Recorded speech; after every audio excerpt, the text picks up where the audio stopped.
Putusan Pengadilan Negeri Jakarta Selatan nomor 203/PITSUS/2019 PN-JKTSL tanggal 24 Juni 2019 yang memeriksa dan mengadili perkara pidana tingkat pertama atas nama Ratna Sarumpait dengan amar antara lain menyatakan terdakwa Ratna Sarumpait tersebut di atas telah terbukti secara sah demikian bersalah melakukan tindak pidana menyiarkan pemberitahuan bohong dengan sengaja menerima alasan pemaaf atau pembenar, maka kepada terdakwa harus dianggap sebagai orang yang mampu bertanggung jawab secara hukum dan perbuatannya itu harus dipandang sebagai perbuatan yang bersifat melawan hukum dan kepada terdakwa harus dituntut sesuai dengan kesalahannya. Mohon izin dilanjutkan. Izinkan majelis, kami lanjut. Sebelum kami sampai kepada tuntutan pidana atas diri terdakwa, perkenankanlah kami mengemukakan hal-hal yang kami jadikan pertimbangan dalam mengajukan tuntutan pidana ini, yaitu hal-hal yang memberatkan. 1. Perbuatan terdakwa secara konsisten membuat konten terus-menerus tanpa rasa menyesal dan dengan sengaja mengobarkan kata-kata bohong kurang lebih 100 kali di dalam video-video YouTube miliknya yang ditujukan kepada masyarakat banyak dan kepada siapa saja yang dapat mengakses dan menonton video tersebut, video terdakwa tersebut. Terdakwa telah sejak lama meresahkan masyarakat Desa Brujul, Kecamatan Cimerak, Kabupaten Pangandaran, tempat awal domisilinya sebelum terdakwa diusir dari kampungnya sekitar tahun 2002 karena perbuatannya mempengaruhi orang lain untuk berpindah keyakinan. 3. Terdakwa masih mau berbohong kepada masyarakat asal kelahirannya pada tahun 2015 dengan mengumumkan sekaligus menobatkan dirinya telah menjadi haji. Dan untuk mengukuhkan pernyataan terdakwa tersebut, terdakwa menambah di depan namanya bertuliskan huruf H sekaligus menambahkan sendiri penulisan dan penamaan Muhammad di depan nama asli terdakwa. Padahal masyarakat Desa Brujul, Kecamatan Cimerak, Kabupaten Pangandaran mengenali nama terdakwa sebagai Kosman bin Sunet. Penambahan nama terdakwa tersebut tidak melalui prosedur penetapan pengadilan sebagaimana ketentuan yang berlaku selama ini.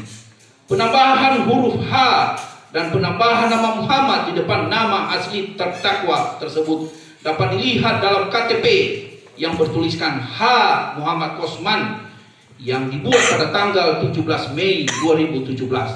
Padahal terdakwa tahu dan sadar bahwa ia telah dibaptis, dikukuhkan sebagai umat Kristen pada tahun 2014 di Gereja Bethel, Indonesia.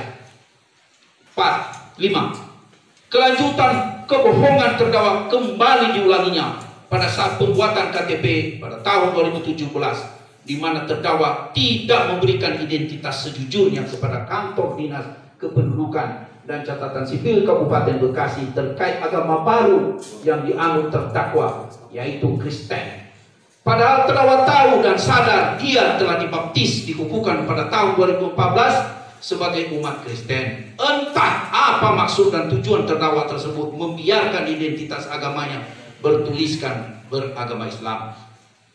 Kebohongan lainnya, terdakwa mengaku telah melaksanakan ibadah haji pada tahun 1997 sewaktu terdakwa TKI di Arab Saudi.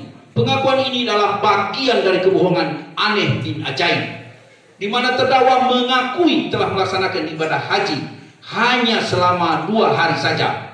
Tentu penjelasan tersebut mengada-ngada karena pelaksanaan waktu ibadah haji ada rukun haji yang harus dilalui beberapa tahap dan memerlukan waktu yang panjang yang diakhiri dengan wukuf di Arafah.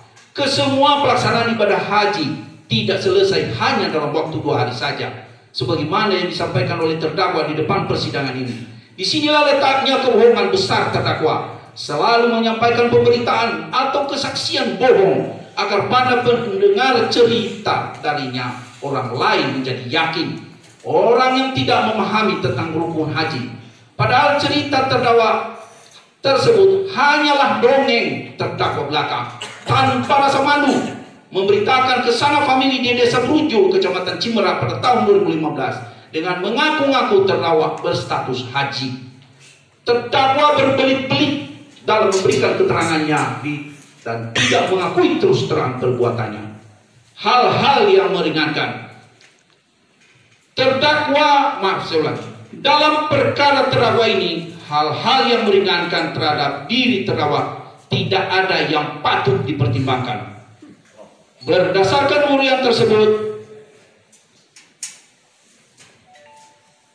Berdasarkan uraian tersebut di atas, kami penuntut umum dalam perkara ini dengan memperhatikan ketentuan pasal 182 ayat 1 huruf A, pasal 22 ayat 4, pasal 193 dan ketentuan pasal 222 Undang-Undang Nomor 8 Tahun 1981 tentang Undang-Undang Hukum Acara Pidana serta peraturan perundang-undang yang bersangkutan. Menuntut Majelis Hakim Negeri Ciamis yang memeriksa dan mengadili perkara ini memutuskan mengatakan terdakwa H. Muhammad Kosman alias Muhammad Kece alias Muhammad Kace alias Muhammad Kosman Cornelius alias Kosman bin Sunen terbukti secara sah dan meyakinkan bersalah melakukan perbuatan dengan menyiarkan berita atau pemberitaan bohong dengan sengaja menerbitkan keonaran di kalangan rakyat.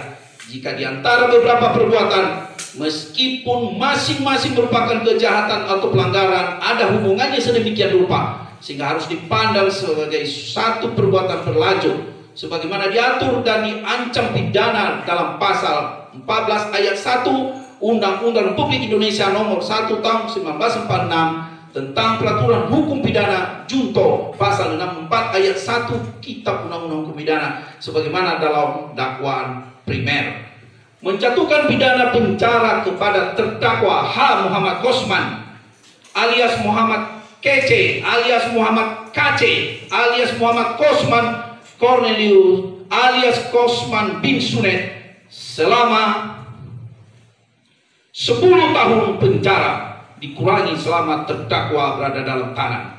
Menyatakan barang bukti berupa 1 sampai 8 terlampir dalam berkas perkara. 9 sampai 23 dirampas untuk dimusnahkan.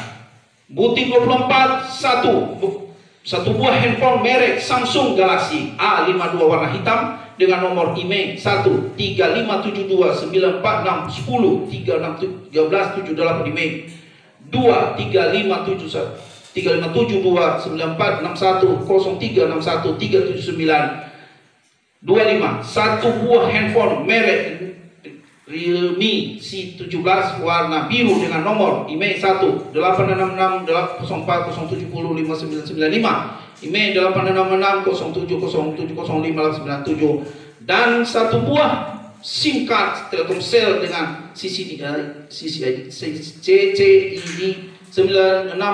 962106393295943500 dikembalikan kepada saudara Mansur Febrian.